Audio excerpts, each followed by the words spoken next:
Hi everyone, welcome back to Life Notes with Priyanka. So today I want to talk about something almost we tend to care, but we ignore about our health. So back then, I think till my engineering, I was lean. Uh, I was tall, and then I never actually had to look after my fitness. What I thought, if I'm lean, then I'm healthy and fit. I think, and the other reason also, I think I used to walk and then I used to cycle to school, and then only in engineering I used to take the hostel bus, and then, but even then, the walking was constant.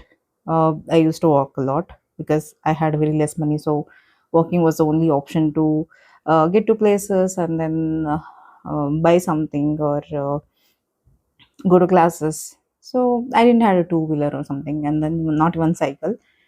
So I think that was helpful to stay fit. Unknowingly I was doing all those things, and then the food habit also. The hostel food was good food with less oil, and then it wasn't tasty, but it was a healthy food. So yeah, I think those things were helping me to stay fit, but I wasn't aware of it until I joined job, and then uh, in our job where we sit for a long time, and then we actually move around very less, only for to go to restroom or to go have lunch or something like that. Very less movement, and to reach office also we take public transport or cab or office shuttle. So the fitness, to be fit, uh, you know you won't be doing anything extra because hardly you get time, and then you have to start early to office, and then by the time you reach home you will be exhausted, even though not physically but mentally you will be exhausted, and then that motivation to work out, uh, you won't get it.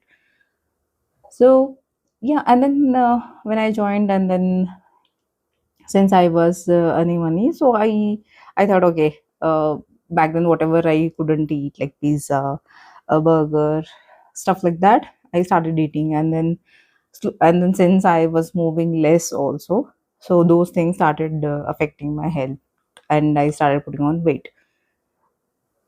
And then initially it wasn't affecting much. It was manageable, but later as I started getting older, and then I crossed 30, and then that's when the things started showing up. Like, I had very low energy.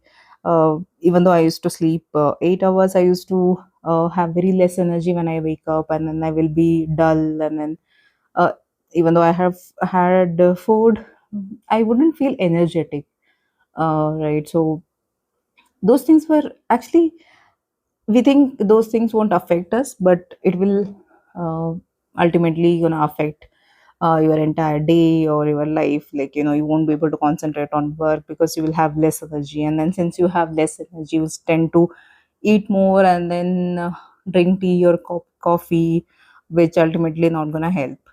So I actually never, even after that also, I never actually cared about my health or fitness until I met my husband, who is very serious about his fitness and then workout. And then I understood that why it's important.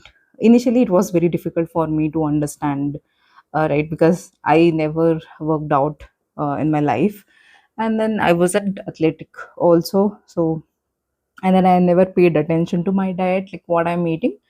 So it was difficult, and then it took a while to understand, where he's coming from. And then the moment he used to say that, you should start working out and then think about what you are eating. So I never actually understood. And then I joined my colleague. She had this cult membership, and then she told she's gonna she won't be able to use it, and then she can transfer to me. And then it was just 3 months membership, and then I started going to gym. That's when I understood that, oh, Initially, it wasn't gym; it was group workout, but it was weight training and then strength training. So that's when I understood that okay, so this is gonna help me uh, stay energetic and then be fit, and then that ultimately gonna improve my life, right? I less visit to hospital, and then more energetic, more concentration, and then I'll feel confident about myself, which uh, I used to, lack. I used to lack of confidence, self inferiority. Like I told, I was being a tall. I was very conscious, but workout helped me a lot in this area. I understood that even though my husband used to tell me that what workout gonna do to you, or how it's gonna help to you, but I never actually understood until I tried. So yeah, like the moment I started trying and then noticing results after 3 4 months of being consistent, I understood, yes, this is what I have to do it in my life. I have to start paying attention to my diet and then my fitness to ultimately stay happy also, and then work on my and work on my diet, because even if you work out and your diet is not good, it's not going to help. So it should be a combination of your diet and then your fitness. One thing I didn't know, one thing I didn't understand is, like, when people uh, when people around you uh, see that you reduced eating sugar, or you reduced eating outside, or you stopped eating junk food, I don't know, it's very difficult for them to understand. And then the moment they say that uh, they offer something like sweet, and then you say no, no, I'm okay. uh, then this sort of question comes, why? you know if one, it's just a small sweet, one laddu, it's not going to do anything, right? And then if you even if you insist a couple of times, they feel sad, you know that you refused.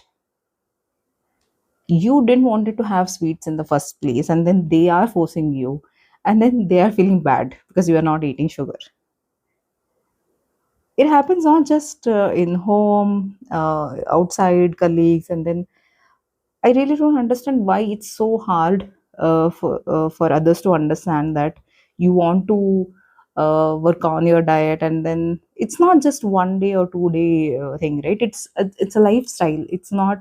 Uh, it's not a motivation, and then you diet for 15 days and then you start eating junk for 15 days, right? It's a whole life scenario, and then you have to work on your lifestyle. So that's why for a few people, the short term diet and all, it's not gonna work. So you have to change your habits, your eating habits, uh, mainly your eating habits, like what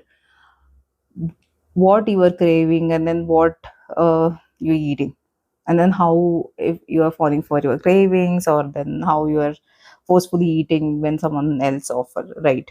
So yeah, even now I struggle, uh, but I'm not avoiding sugar completely, so that's not going to happen, right? So that's actually, if you deprive yourself of sugar, and then ultimately you're going to crash, and then you will eat too much. So what I feel is, I am trying to do uh, moderation, like everything I want to eat in moderate, and then if I feel 80% full, then I'm going to stop, and then I am being mindful about what I'm going to eat, and then what I'm my husband going to eat, and then we are working on it, because it's not just a 1 month goal, it's a lifestyle, and then we are working on it.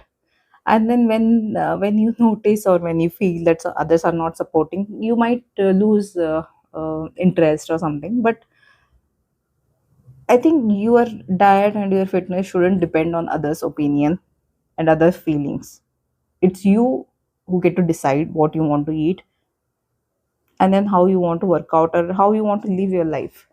So don't let others control your emotions or your lifestyle. If you don't want to eat something, just don't eat it. If you want to eat something sweet, you eat it, but don't force others, right? That, don't shame them, saying that, diet is bad and you're missing out everything, and then don't force them. Just let them be, and then you enjoy your life the way you want, and let them enjoy the way they want to live their life. So ultimately, we have very limited time in this life, so don't force others and don't force yourself to please others. So work on your fitness, and then health. I'm still working on it. I'm going to work on it, and then I will try to improve one day at a time. So, yeah, that's all for today. Thank you for listening. See you in the next episode.